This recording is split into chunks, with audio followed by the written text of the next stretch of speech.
完璧だ。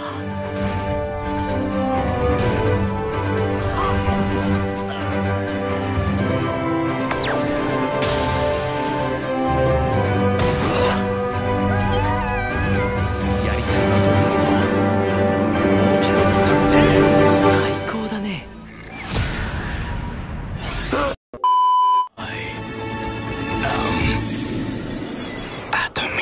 Oke semuanya, kembali lagi dengan Wong gue di sini. Kali ini, gue akan melanjutkan ngalur cerita anime yang mana banyak bocil-bocil selalu nagih episode selanjutnya, yaitu Kage no Jitsurokusa episode ke-8, di mana di episode sebelumnya Akademi Midgar kedatangan tamu tak diundang, yaitu para penjahat yang mengaku sebagai anggota Shadow Garden. Dan seperti yang kalian lihat, Shido nampak mengorbankan diri demi melindungi Rose dari hundusan pedang salah satu penjahat di sana.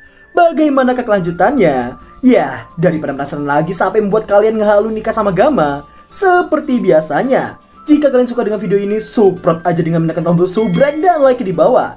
Dan buat yang belum lihat episode pertama hingga ke-7, gua sarankan supaya melihatnya terlebih dahulu. Oke, langsung saja siapkan cemilan terbaik kalian, enjoykan posisi rebahan kalian, dan mari kita mulai alur ceritanya.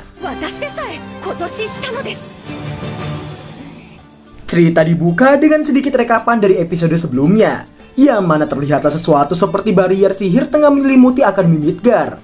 Dari sekian banyaknya murid akademi, hanya Shido yang menyadari bahwa sihir tak bisa digunakan secara tiba-tiba. Dan ketika para penjahat yang mengaku sebagai Shadow Garden menerobos masuk, Rose selaku ketua OSIS hendak melindungi semua murid di sana. Namun berujung Rose yang baru menyadari sihirnya tak bisa digunakan secara mendadak. Dan di ujung hidupnya itu, Shido menyelamatkannya dan berakhir dirinya yang terkena tebasan tepat di dadanya. Dikarenakan MC-nya mati, anime ini pun tamat. Choto mate kudasai. Menurut kalian, MC kita ini akan segitu heroiknya menyelamatkan orang tanpa niatan asli? Nggak gitu dong. Jadi gini, sedari awal Shido telah memperhatikan situasi. Shido menganggap Rose adalah karakter bernama yang berpotensi menjadi main karakter. Dirinya merasa Rose tidak boleh dimodarkan paling pertama. Maka dari itu Shido bergerak dan tak akan membiarkan hal tersebut terjadi. Dirinya merasa peran yang harus pertama kali dimodarkan oleh para penjahat adalah peran NPC yang tengah ia mainkan saat ini. Setelah Shido tumbang, Rose nampak terdiam seolah tak percaya dengan apa yang baru saja terjadi. Dirinya pun langsung menghampiri hero-nya itu dan mempertanyakan alasan Shido melindungi dirinya. Di tengah kesadaran terakhirnya itu, Shido hanya berkata, nyali. Setelah Shido meningsoy, Rose nampak mengeluarkan air matanya hingga mengalir ke pipi sang penyelamatnya itu. Dirinya pun memahaminya. Setelah mengingat momen sebelumnya, Rose menganggap Shido selalu memikirkannya. Dirinya merasa Shido mencintainya dengan segenap nyawa yang ia miliki.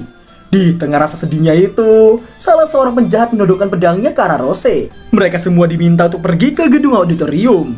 Karena diancam oleh penjahat di hadapannya, membuat Rose tak punya pilihan lain selain mengikuti para penjahat. Terlihatlah para murid yang digiring layaknya domba dan pada akhirnya, para penjahat nampak berhasil mengumpulkan semua murid se-akademi. Scene berpindah ke jasad Shido di kelas, yang secara tiba-tiba setelah beberapa pukulan tepat di bagian sekitaran jantung, MC Sengkle kita ini akhirnya telah menghidup Tensei dirinya sendiri. Dan ternyata, teknik pura-pura matinya itu adalah salah satu jurus pemain figurannya, yang mana Shido bisa menghentikan jantungnya selama 10 menit. Di mana Shido memberitahu meski jantungnya berhenti, namun dirinya masih bisa menyimpan darah di otaknya. Dirinya juga mengaku itu adalah jurus yang memiliki resiko yang sangat tinggi. Di tengah sihir yang belum bisa digunakannya, akan tetapi Shido merasa tak masalah dan merasa hanya perlu mengolah sedikit sihir yang masih bisa ia kerahkan. Terlihat Shido yang menjahit luka lebar di tubuhnya hanya dengan benang sihirnya. Singkat waktu, scene berpindah ke seri yang masih berkonsentrasi dalam meneliti artefaknya. Tak lama berselang, seseorang turun dari lantai atas dan langsung menerobos masuk.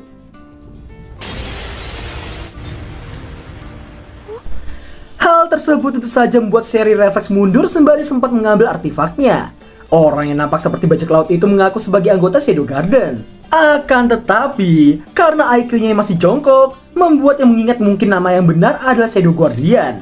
Dan ternyata, pria itu adalah Rex si pelaku pemberontakan, sekaligus anak pertama Diabolos yang disebutkan Nu sebelumnya. Dan benar saja, yang diincar olehnya adalah artefak yang tengah dipegang oleh Seri. Singkat cerita, setelah Seri diselamatkan oleh kedua anak buah Iris, Seri pun kabur dari sana. Scene berpindah ke Shido yang berada di atas gedung.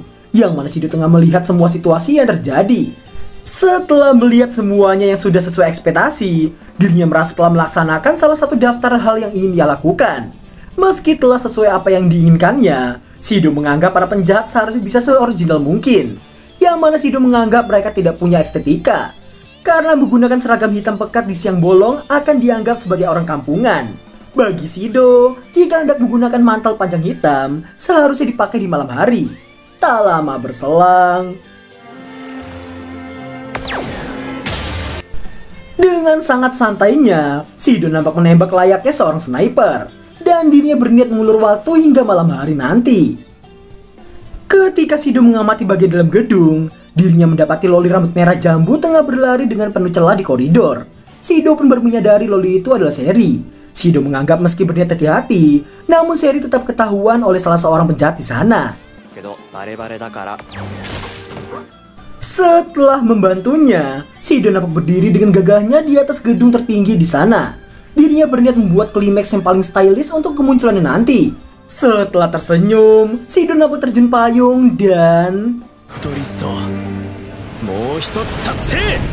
setelahnya, meski keberadaan Seri selalu ketahuan oleh para penjahat, akan tetapi Shido akan selalu ada membantunya. Dan Seri yang terus-menerus berkata untungnya itu hanya perasaannya saja. Sampai pada akhirnya, karena sudah terlalu merepotkan, Shido muncul menyelamatkan Seri yang hampir terjatuh. Seri nampak khawatir karena melihat luka Shido yang sangat besar. Namun Shido nampak sepele dan berkata, dirinya tidak jadi modar. Shido kemudian memasang wajah serius karena hendak memberitahukan banyak hal padanya. Pertama, jangan asal pergi sendirian. Kedua, jangan memikirkan sesuatu yang lain ketika berjalan. Ketiga, Seri harus memperhatikan bawah kakinya. Dan di luar semua itu, Shido nampak emosi dengan sendal berisik yang digunakan oleh Seri. Singkat waktu, rupanya Seri tengah mencari buku milik Pak Ruslan yang mencatat perihal artifak yang disebut sebagai mata keserakahan, yang mana artifak itu mampu menyerap dan menahan sihir di dalam zona efektifnya. Dan alasan dibalik para penjahat masih bisa menggunakan sihir adalah artifak itu yang bisa mengingat riak gelombang sihir yang tak boleh ia serap. Seri kemudian menjelaskan setelah mata keserakahan itu menyerap sihir hingga maksimal, artifak itu akan melepaskan semuanya dalam satu tarikan napas. Dengan kata lain, itu akan menghancurkan semuanya dalam sekejap. Seri yang diberitahu Shido mengenai para murid yang dikumpulkan di auditorium, menduga mata keserakahan juga ada di sana. Shido kemudian menanyakan cara menangkalnya, yang rupanya caranya tak lain adalah dengan artifak yang dipegang olehnya. Dan rupanya artifak yang dipegangnya itu adalah alat untuk mengendalikan mata keserakahan. Di tengah obrolan mereka mengenai artifak itu, Seri nampak tenggelam dalam obrolan karena dirinya sangat menyukai penelitian. Namun Shido menghentikannya dengan bertanya apa yang harus mereka lakukan setelahnya. Seri pun memberitahu setelah proses penguraian artifak itu selesai, mereka harus pergi ke auditorium lewat bawah tanah. Seri juga menuturkan bahwa mereka harus mendekatkan artifak yang ia pegang dengan mata keserakahan. Dengan begitu efeknya akan berhenti berfungsi. Namun Seri menyayangkan karena alat yang diperlukan tertinggal di ruang penelitiannya. Shido kemudian menawarkan diri untuk mengambilnya. Singkat cerita, karena Rex yang gagal mengambil artifaknya, membuat si penjahat bersirah marah dan mengancam akan memodorkannya. Setelah diancam begitu, tentu saja Rex auto takut dan menurutinya. Sebelum pergi, dirinya memberitahukan mengenai anak kedua dan ketiga yang telah meningsoy. Mereka pun mengetahui itu semua adalah ulah para Shadow Garden. Rex pun meminta orang itu untuk berhati-hati. Namun ksatria itu nampak tinggi hati dan merasa impiannya akan segera terwujud, yang mana dirinya akan mekar kembali dalam organisasi Rons. Terlihat Rex dan beberapa pasukannya yang tengah menyusuri koridor. Namun secara tidak terduga semua anak buahnya bergiliran ditarik oleh sesuatu yang tentu saja membuat Rex terkejut melihatnya. Dan ketika dirinya menoleh, ini yang terjadi. Rex menganggap gerakan secepat kilat Shido dibantu oleh artifak peningkat kemampuan. Dirinya kemudian membenturkan dua pedangnya dan terciptalah sebuah jaring penghalang di sekelilingnya. Setelah banyak omong mengenai jurusnya itu, tanpa ia sadari Shido nampak dengan santainya mendengarkan dari dalam jaring. Dan kemudian Shido nampak terus menyerang Rex hingga masuk ke dalam kelas. Meski telah diserang seperti itu, Rex masih mengira Shido menggunakan artifak. Tak lama kemudian, dirinya baru menyadari ruangan tersebut yang dipenuhi oleh mayat rekan-rekannya Dan di tengah rasa terkejutnya itu, ini yang terjadi. 最高だね。 Singkat cerita, Nu nampak tengah membaringkan tubuh salah seorang anak buah Iris. Dan ternyata, Nu mengenal sosok Marco. Ketika hendak memudarkannya, Shido datang secara tiba-tiba dan membuat Nu terkejut dibuatnya. Terungkaplah fakta bahwa Marco dulunya adalah tunangan Nu. Namun Shido nampak tak terlalu memperdulikannya dan fokus mencari sesuatu. Nu kemudian melaporkan bahwa Shadow Garden telah bersembunyi dan berjaga di sekitaran sekolah. Mereka bisa bergerak kapanpun Shido memerintahkannya. Akan tetapi, Nu memberitahu akan selalu beresiko bertarung dalam zona tanpa sihir. Terlihat salah seorang anggota Shadow Garden yang bajunya mulai sirna karena semua seragam Shadow Garden pada dasarnya adalah sihir. Nu juga memberitahukan perihalanya Gamala yang berada di kota. Nu juga menganggap Gama tidak begitu cocok dengan situasi yang tengah mereka hadapi itu. Shido pun membenarkannya karena indera Gama yang nol besar. Sebagai gantinya, Gama menjadi komandan keseluruhan untuk melakukan penyerangan. Setelah diberitahukan semua kondisi yang ada, Nu dan semua anggota Shadow Garden lainnya akan menunggu hingga diberikan perintah oleh tuannya itu. Shido kemudian bertanya letak pinset Mithril dan bertanya beberapa bahan yang dibutuhkan lainnya. Setelahnya, Nu mempertanyakan semua bahan itu digunakan untuk apa. Dengan santainya Shido memberitahukan itu untuk penyesuaian artefak.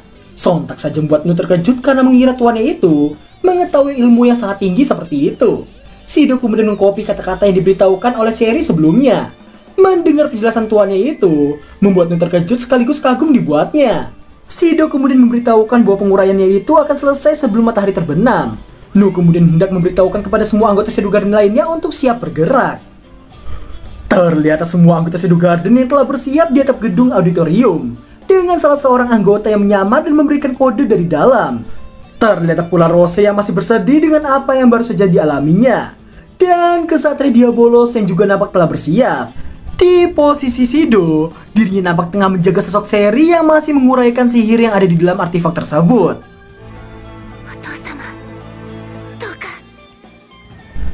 Dan berakhirlah alur cerita anime Shadow Garden episode ke-8.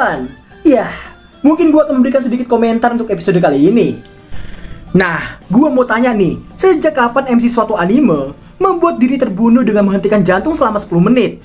Dan bangun-bangun cuma bilang, itulah jurus NPC gua. Yang padahal di episode sebelumnya gua udah kagum nih. Wah, akhirnya Shido rela ngorban diri tanpa pamrih. Dan kalau kalian sadar, Shido telah mendapatkan 2 hadiah dengan aksinya itu. Yang pertama, Shido yang telah mencoba acting NPC yang ia anggap sempurna. Dengan memakai jurus penghenti jantung yang hampir membuat anime ini tamat dengan MC yang model konyol. Dan kedua, tentu saja hati dari sang ketua OSIS yaitu Rose Oriana. Yah, dengan gitu mungkin rating 9,5/10 sangat cocok untuk episode kali ini. Gua ucapin terima kasih banyak buat kalian yang sudah menonton Gagri Video dan sampai jumpa di episode ke-9 minggu depan. Bye bye.